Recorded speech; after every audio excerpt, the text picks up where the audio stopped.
कुरुक्षेत्र में नहीं थम रहा आत्महत्या का सिलसिला। 22 वर्षीय युवती ने फांसी लगाकर की आत्महत्या। एक सप्ताह पहले पति भी कर चुका है आत्महत्या। धर्मनगरी कुरुक्षेत्र में लगातार आत्महत्या के मामले थमने का नाम नहीं ले रहे हैं, क्योंकि पिछले एक सप्ताह में 5 लोगों ने आत्महत्या की है। जहां राष्ट्रीय प्रौद्योगिकी संस्थान कुरुक्षेत्र के गर्ल हॉस्टल में एक लड़की द्वारा फांसी लगाकर आत्महत्या की गई। वहीं कल 3 वर्षीय बच्ची सहित माता पिता ने फांसी लगाकर आत्महत्या कर ली थी। और नया मामला कुरुक्षेत्र के सेक्टर 13 से सामने आया है, जहां सेक्टर 13 में स्थित पीजी में रहने वाली एक युवती ने फांसी लगाकर आत्महत्या कर ली है। मृतका की पहचान देवी उर्फ मानसी नंदगढ़ जुलाना जिला जींद के रूप में हुई है, जिसकी उम्र करीब 22 वर्ष बताई जा रही है। जानकारी के अनुसार युवती के पति ने भी करीब एक सप्ताह पहले आत्महत्या की थी। युवती के पिता ने बताया कि उन्हें फोन पर सूचना मिली थी, जिसके बाद वह यहां पहुंचे हैं। वहीं पुलिस अधिकारी राम प्रकाश ने बताया कि उन्हें सूचना मिली थी कि कुरुक्षेत्र के सेक्टर 13 में स्थित पीजी में रहने वाली एक लड़की ने आत्महत्या कर ली है। जिसके बाद पुलिस मौके पर पहुंची तो देखा कि युवती ने अपनी चुन्नी से फंदा लगाकर आत्महत्या कर ली है। उन्होंने बताया कि परिजनों से पता चला है कि युवती के पति ने भी करीब एक सप्ताह पहले आत्महत्या कर ली है, जिसको लेकर वह दुखी थी और इसी कारण से उसने आज यह खौफनाक कदम उठाया है। पीजी में रहा करती होगी, नौकरी अपनी जॉब करती होगी, ठीक है। हमारे तो उसने कुछ बताया ही नहीं है, तो बोला तो लगे तो वो फांसी खा ली। लेकिन फोन भी पुलिस वाले है, उसकी आईडी टोटा करने फोन करे हैं गांव में किसी के पास में।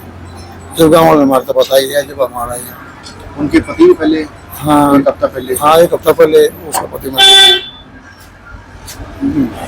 क्या नाम था गुड़िया का जी? देवी था। कहाँ के रहने वाले? नंदगढ़। तो क्या पहले गुड़िया कोई ठीक ठाक थी, पहले कोई दिक्कत नहीं? ना पहले ठीक ठाक थी, कोई दिक्कत नहीं थी। आपका क्या नाम है, क्या लगते हैं? नाम मेरे पास तो पिताजी। जी सुसाइड हुआ है 13 सेक्टर पीजी में, क्या मामला है, क्या उम्र थी इसकी, कहाँ? रात के समय हमारे पास एक सूचना प्राप्त हुई थी कि कोजिस्ट पीजी सेक्टर 13 में एक लड़की ने सुसाइड कर लिया है। जिस सूचना पर हम मौका पर पहुंचे, मौका पर देखा, वहां पर निरीक्षण किया। मौके पर पता लगा कि लड़की ने अपने कमरे में, जिस कमरे में वो रहती थी, उस कमरे में फंदे पर लटक के अपनी चुन्नी से सुसाइड कर लिया है। तो मौके पर सीन ऑफ क्राइम टीम बुलाकर मौके का निरीक्षण कराया गया। अफसर बाला को मौके पर बुला के निरीक्षण किया गया। निरीक्षण के बाद लाश को मर्चरी हाउस में यहाँ पहुंचाया गया। तो नर्सिया में पहुंचाया गया। पहुंचाने के बाद आज उसके वारिस आए हैं।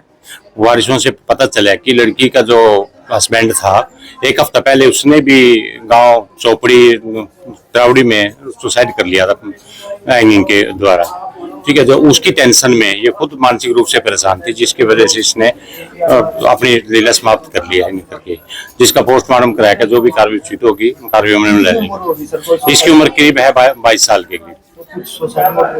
ना ऐसा कोई सुसाइड नोट नहीं प्राप्त हुआ है। जो इसके उसमें हर तरह से हमारा तलाशी लेगी, ना ही माँ बाप के विशेष स्टेटमेंट रहेगी हम इसके मानसिक रूप से परेशान थी, जिस वजह से हम किसी के खिलाफ कोई कार्रवाई नहीं करना चाहते। तो कोई अलग रह रही थी अपने हस्बैंड से, क्या यहाँ क्या करती थी? इनके ये लिव रिलेशनशिप में रह रही थी, मतलब उसमें ये यहाँ रहे थे, वहाँ गाँव में रहता था।